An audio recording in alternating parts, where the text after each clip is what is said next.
ভর্তা খেতে তো আমরা কম বেশি সবাই ভালোবাসি, আর তা যদি হয় এমন মজার ভর্তা।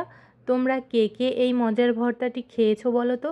আর কে কীভাবে খেয়েছো? এইভাবে কিন্তু একবার হলেও ট্রাই করে দেখতে পারো, খেতে কিন্তু অসম্ভব মজা হয়। তো দেখো বন্ধুরা, আমি কি দিয়ে আজকে ভর্তা বানাবো দেখতেই পাচ্ছ, কাঁচকলার খোসা দিয়ে। তো কাঁচকলার খোসাগুলো কিন্তু আমি ছাড়িয়ে নিয়েছি, আর কাঁচকলাটা যেহেতু আগে রান্না করে ফেলেছি তাই খোসাগুলো রেখে দিয়েছিলাম। তো পরের দিনকেই আমি কাঁচকলার খোসার ভর্তা বানাবো, এজন্য খোসাটা কিন্তু একটু কালো হয়ে গিয়েছে, কারণ গতকালকে আমি কাঁচকলা রান্না করেছিলাম আর আজকে কাঁচকলার খোসার ভর্তা বানাচ্ছি। তো চলো তাহলে তোমাদের সাথে শেয়ার করি কিভাবে আমি কাঁচকলার খোসার ভর্তা বানাবো। তোমরা কে কে ট্রাই করেছো বলো তো? অবশ্যই কিন্তু কাঁচকলার ভর্তা রেসিপিটি ট্রাই করবে। কাঁচকলার ভর্তা কিন্তু ভীষণ উপকারী, আর কাঁচকলার ছোলার ভর্তাও কিন্তু ভীষণ উপকারী। এই ভর্তাটা কিন্তু তোমরা শুধু এভাবে কাঁচকলার ছোলা দিয়েও করতে পারো, আর কাঁচকলা এবং কাঁচকলার ছোলা দুইটা কিন্তু একসাথে নিয়েও করতে পারো। তো তারপরে তো আমি দেখো চলে এসেছি রান্নাঘরে। রান্নাঘরে কিন্তু কড়াইয়ে আমি জল বসিয়ে দিয়েছি। জল বসিয়ে দিয়ে তার মধ্যে কিন্তু আমি একে একে সব কাঁচকলার খোসাগুলো দিয়ে দিচ্ছি। তারপরে কাঁচকলার খোসার মধ্যে কিন্তু দেখো কিছুটা পরিমাণে তেল দিয়ে দিয়েছি, সরিষার তেল দিয়ে দিয়েছি। আমি যেহেতু সবসময় সরিষার তেলেই খাই, এজন্য কিন্তু সর্ষের তেল দিয়ে দিয়েছি। তোমরা চাইলে সয়াবিন তেলও দিয়ে দিতে পারো।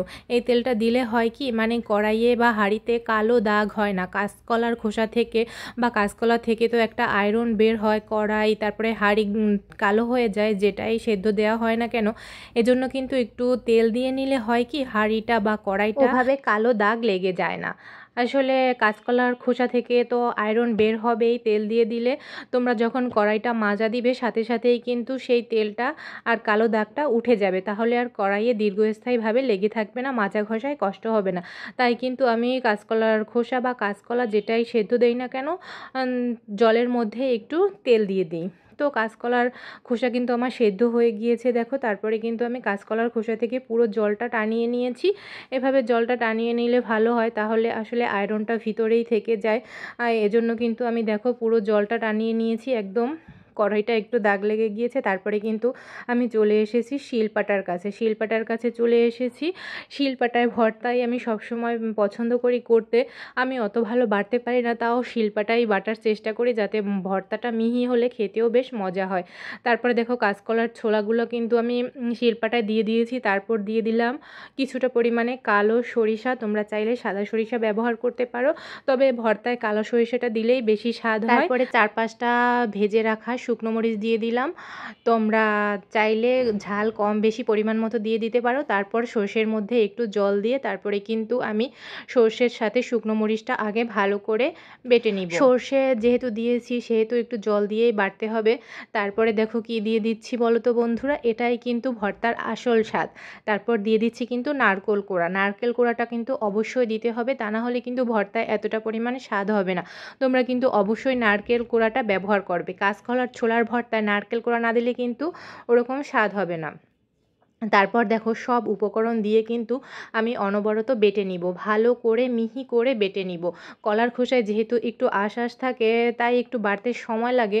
আসলে কলার খোসা তাড়াতাড়ি বাটা হয়ে যায়, যারা আসলে বাটতে পারে, যাদের ইজি হয় তারা খুব তাড়াতাড়ি বেটে নিতে পারে। আমি তো অত ভালো বাটতে পারি না, এজন্য আমার একটু সময় লাগে। তারপরে দেখো কাঁচকলার ছোলাটাকে কিন্তু আমি অনেকবার, মানে 4-5 বার বেটে তারপরে কিন্তু একদম মিহি করে নিয়েছি।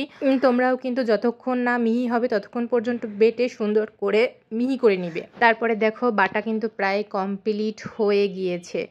তো কাঁচকলার মধ্যে তো আমি লবণ দিতে একদমই ভুলে গিয়েছিলাম। আমার লবণ দিতে একদমই মনে ছিল না। সিদ্ধ করার সময়ও লবণ দেওয়া যায়, আবার বাটার সময় লবণ দেওয়া যায়। আমার বাটার মাঝখানে হঠাৎ করে মনে পড়লো আমি তো ভর্তার মধ্যে লবণই দেই নাই।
তারপরে কিন্তু ভর্তার মধ্যে লবণ মিশিয়ে তারপর আবারও সুন্দর করে বেটে ভালো করে লবণটাকে মিশিয়ে নিলাম। তারপরে দেখো আমার ভর্তা কিন্তু একেবারে বাটা রেডি হয়ে গিয়েছে।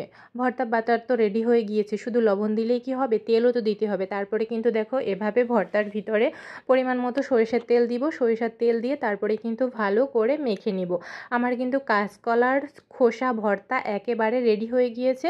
তোমরা কিন্তু একবার হলেও এভাবে কাঁচকলার ভর্তা মানে কাঁচকলার খোসার ভর্তাটি ট্রাই করবে। তো আমার বারবারই কাঁচকলা হয়ে যাচ্ছে, তো কাঁচকলার খোসার ভর্তা তোমরা ট্রাই করবে। দেখো তারপরে কিন্তু আমি ভর্তাটি সুন্দর করে ডেকোরেশন করে নিয়েছি। ভর্তা বানালে ডেকোরেশন না করলে আমার একদমই ভালো লাগে না, তাই কিন্তু সুন্দর করে ডেকোরেশন করে নিলাম। তো ভর্তার রেসিপিটি তোমাদের কাছে কেমন লাগলো অবশ্যই কিন্তু কমেন্ট করে জানাবে। আর অবশ্যই কিন্তু এই ভর্তাটি একবার হলেও ট্রাই করবে। ভর্তাটি কিন্তু ভীষণ উপকারী, ভীষণ স্বাস্থ্যকর আর হচ্ছে ভীষণ মজা। কাঁচকলা ছোলার ভর্তা রেসিপিটি তোমাদের কাছে কেমন লাগলো অবশ্যই কিন্তু কমেন্ট করে জানাবে। আর ভিডিওটি দেখার জন্য তোমাদের সবাইকেই অসংখ্য অসংখ্য ধন্যবাদ। অনেক বেশি ভালো থেকো, সুস্থ থেকো আর সুন্দর থেকো। অনেক শুভকামনা রইল তোমাদের জন্য। আমার চ্যানেলের সাথে যুক্ত থেকো। টাটা সবাইকে, ধন্যবাদ আবারও ভিডিওটি দেখার জন্য। আর সুস্থতা কামনায় আজকের ভিডিওটি এখানেই শেষ করছি।